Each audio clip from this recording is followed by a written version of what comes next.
दोस्तों, आपने विजय माल्या के बारे में जरूर सुना होगा, जिसको लेकर भारत में सालों से राजनीति हो रही है और इसी वजह से कांग्रेस बीजेपी आपस में बयानबाजी करते भी नजर आ रहे हैं। लेकिन दोस्तों, क्या आपने कभी सोचा कि इतने बड़े देश में सीबीआई रॉ होने के बावजूद विजय माल्या देश छोड़कर भागा कैसे? क्या कोई भारत सरकार का मंत्री उसे देश से भगाने में शामिल था? इन्हीं सब सवालों के जवाब को जानने के लिए बने रहिएगा वीडियो के अंत तक। विजय माल्या एक प्लेबॉय बिलियनर जिसने कभी भी अपनी रईसी को दुनिया से नहीं छिपाया, जिसे आज खुद भारत की सरकार और लॉ इन्फोर्समेंट एजेंसीज ढूंढती फिर रही हैं और भारत का हर एक आदमी उसे चोर, ठग और भगौड़े के रूप में जानता है। दोस्तों, विजय माल्या भारत का पहला अरबपति है जिसके ऊपर 9,000 करोड़ का कर्ज है। साथ ही साथ वो भारत का पहला अरबपति भी है जिसके पास 10 बड़े बड़े देशों में बेहिसाब संपत्ति है, जिनकी कीमत करोड़ों में नहीं बल्कि अरबों में है। बता दें कि पूरी दुनिया में विजय माल्या की 25 प्रॉपर्टीज हैं, जिनमें बड़ी बड़ी इमारतें, विंटेज कार्स और पेंट हाउस शामिल है। चलिए विजय माल्या के बैकग्राउंड के बारे में जान लेते हैं। दोस्तों, विजय माल्या को अल्कोहल का बिजनेस उनके पिता विठल माल्या से मिला था। विठल माल्या की 59 साल की उम्र में अचानक से मौत हो गई और 25 साल के विजय माल्या के सामने यूनाइटेड रोवर्स की कमान आ गई। ये वो टाइम था जब इंडिया में शराब को बुरा माना जाता था, इसलिए ज्यादातर शराब के काम से जुड़े बिजनेसमैन लो प्रोफाइल ही रहते थे। लेकिन विजय माल्या इसके लिए एक एक्सेप्शन की तरह थे। वो महंगी महंगी पार्टी कैलेंडर और अपने खर्चीले लाइफस्टाइल से मीडिया में सुर्खियां बटोरने शुरू किया था। विजय माल्या ने जब बिजनेसेस संभाला तब उनकी कंपनी 25 लाख केसेस एक साल में बेचती थी। 2001 तक ये नंबर 2.6 करोड़ हो गया। 1995 में इसके संकेत दिखने लगे थे जब उनका यूनाइटेड ब्रेवरीज का प्रोडक्शन दुनिया में 10वें नंबर पर था। 2000 में विजय माल्या की पॉलिटिक्स में एंट्री हुई और वो राज्यसभा के मेंबर बन गए। इस समय उनकी कई पॉलिटिकल पार्टीज में अच्छे कनेक्शन बने थे, जिससे उन्होंने अपने बिजनेस को और ज्यादा एक्सपेंड करने के लिए इस्तेमाल किया। विजय माल्या की लाइफ में सब कुछ अच्छा चल रहा था। उन्होंने आरसीबी जैसे क्रिकेट टीम के साथ साथ भारत को पहली और इकलौती फार्मास्यूटिकल भी खरीदी। सब कुछ बढ़िया ही चल रहा था कि विजय माल्या ने एक एयरलाइन भी खोल दी जिसका नाम किंगफिशर एयरलाइन रखा। कुछ लोग तो उस वक्त ये भी कहते थे कि माल्या ने एयरलाइन सिर्फ इसलिए खोली ताकि वो अपने बियर को प्रमोट कर सके, लेकिन यहीं से विजय माल्या का डाउनफॉल भी शुरू हुआ। एयरलाइन बिजनेस बहुत ज्यादा पैसा मांगती है और अगर आप एक नए प्लेयर हैं तो पानी की तरह आपको यहाँ पैसा बहाना पड़ता है, फिर चाहे वो फ्यूल से लेकर लाइसेंस या परमिशन एक्वायर कराने में करने वाले ऑफिशियल और अनऑफिशियल खर्चे हों। विजय माल्या ने शुरुआत में बहुत फूक फूक कर कदम रखा और किंगफिशर के सभी प्लेन से क्लासेस हटा दी। साथ ही उनकी सभी सीट एक आम एयरलाइन की इकोनॉमी क्लास की तरह ही कर दी। शुरुआत में तो सचमुच यही लग रहा था कि माल्या एयरलाइन बिजनेस में नहीं आना चाहते, उन्होंने बस अपनी ब्रांड के प्रमोशन के लिए ये सब किया है। लेकिन जैसे जैसे किंगफिशर एयरलाइन ने थोड़ी सी सक्सेस देखना शुरू की तो माल्या का प्लेन शायद बदल गया और उन्होंने एयरबस कंपनी को बड़े बड़े लग्जरीज प्लेन के ऑर्डर दे दिए। इसके बाद किंगफिशर की प्रीमियम एयरप्लेन्स भी चलने लगी, जिसमें कस्टमर के मील के नाम पर बियर सर्व की जाती थी और इन प्लेन्स में एयर होस्टेसेस सिर्फ मॉडल्स होती थी। विजय माल्या ने लस्ट, लग्जरी और एरोप्लेन के साथ में मिक्स करके कमाल का कॉकटेल किंगफिशर एयरलाइन के रूप में खड़ा कर दिया था। लेकिन इस सब की जो भी कीमत थी, जो कस्टमर की जगह विजय माल्या को ही चुकानी थी, जिसकी वजह से एयरलाइन लगातार घाटे में चल रही थी। इसके साथ साथ उन्होंने 2 साल बाद एयर डेक्कन भी खरीद ली, जिसके साथ उन्होंने एयर डेक्कन के सभी एयरक्राफ्ट, फ्लाइंग लाइसेंसेस और एयर तो मिली, लेकिन साथ में एयर डेक्कन का कर्जा भी अब किंगफिशर के सर पर आ गया। किंगफिशर के साथ एक दूसरी कमी ये थी कि विजय माल्या एक ही वक्त में जो बिल्कुल ही अलग अलग तरह के बिजनेस थे वो उनको भी संभाल रहे थे। एयरलाइंस और किंगफिशर बियर, दोस्तों ये दोनों बिजनेस एक दूसरे से काफी अलग थे और दोनों को ही अलग अलग लीडर्स की जरूरत थी। लेकिन किंगफिशर एयरलाइन को विजय माल्या ने खुद संभाला। साथ ही उन्होंने इंटरनेशनल रूट्स से भी जाने की जल्दी की, क्योंकि वहां पर पहले से ही लुफ्थांसा,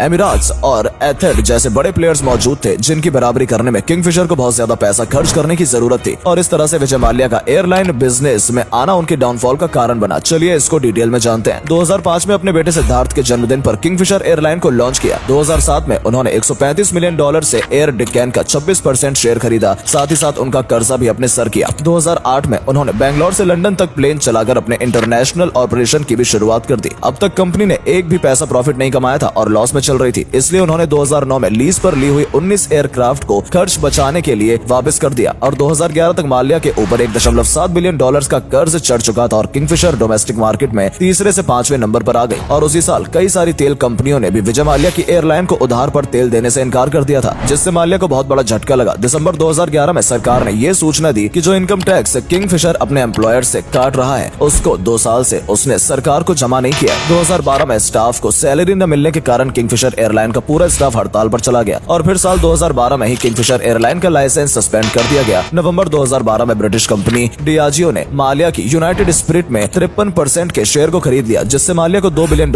या कहें 14,000 करोड़ रुपए मिल गए थे। इस वक्त तक किंगफिशर एयरलाइन का टोटल कर्ज 8200 करोड़ था। अगर माल्या चाहते तो उस वक्त उस पैसे से वो लोन चुका सकते थे। जनवरी 2013 में किंगफिशर एयरलाइन का फ्लाई परमिट भी कैंसिल कर दिया गया, क्योंकि सस्पेंशन के बाद भी उन्होंने अपना लाइसेंस रिन्यू नहीं करवाया था। उसके अगले ही महीने लैंडर ने माल्या से लोन रिकवरी प्रोसेस भी शुरू कर दिया, जिसमें माल्या को एसबीआई को 1600 करोड़, पीएनबी को 800 करोड़, आईडीबीआई बैंक को भी 800 करोड़ और बैंक ऑफ इंडिया और बैंक ऑफ बड़ौदा को भी 650 करोड़ और 550 करोड़ रुपए देने थे। और फिर 2015 में एसबीआई ने विजय माल्या की कंपनी किंगफिशर एयरलाइन और यूनाइटेड ब्रेवरीज को डिफॉल्टर घोषित कर दिया था। कहते हैं कि माल्या को अपनी पॉलिटिकल कॉन्टैक्ट से पहले ये खबर हो गई थी कि एजेंसीज उसे अरेस्ट कर सकती हैं, इसलिए माल्या ने मार्च 2016 में ही देश छोड़ दिया। दोस्तों, रिपोर्ट की माने तो बताया जाता है कि माल्या को विदेश भगाने में former finance minister Arun Jaitley का हाथ था, लेकिन इस बात में कितनी सच्चाई है वो आज तक साबित नहीं हो पाई है। विदेश भागने के बाद माल्या की एक तस्वीर वायरल हुई जिसमें वो 5 बैग के साथ एक अननोन लड़की के साथ एयरपोर्ट के अंदर जा रहा था। बाद में एजेंसी ने बताया कि लड़की उनकी गर्लफ्रेंड थी। माल्या के देश छोड़कर भागने के बाद बैंक्स में डर का माहौल बैठ गया। उसके बाद उन्होंने सुप्रीम कोर्ट पे गुहार लगाई। सरकार एक्शन लेते हुए लंदन की एक कोर्ट में माल्या को भारत वापस लाने के लिए कहा, जिसके बाद लंदन में माल्या पर मुकदमा चला और माल्या ने बैंक को कर्जा लौटाने का वादा तो किया पर उन्हें वापस नहीं किया। आपको बता दें कि कुछ महीनों पहले सुप्रीम कोर्ट ने विजय माल्या को दोषी करार दिया है और कोर्ट ने यह भी कहा कि माल्या को सजा जरूर होगी क्योंकि माल्या को कोई पछतावा नहीं है। और विजय माल्या को कोर्ट ने 4 महीने की सजा दे दी है और कोर्ट ने यह भी आदेश दिया कि माल्या को 8% ब्याज के साथ 317 करोड़ रुपए के कर्ज को चुकाना है। रिपोर्टर्स की माने तो माल्या अपने सारे पैसे को अपने दोनों बेटियों और बेटे के अकाउंट में ट्रांसफर किया था, इसलिए सुप्रीम कोर्ट ने कहा कि उनकी दोनों बेटी लीना माल्या और तान्या माल्या 200 करोड़ रुपए का कर्ज चुकाएंगी, जबकि उनका बेटा सिद्धार्थ माल्या 117 करोड़ का कर्ज चुकाएगा। दोस्तों, आपको हमारी ये वीडियो कैसी लगी हमें कमेंट में जरूर बताएं और वीडियो को लाइक करना बिल्कुल ना भूलें। धन्यवाद।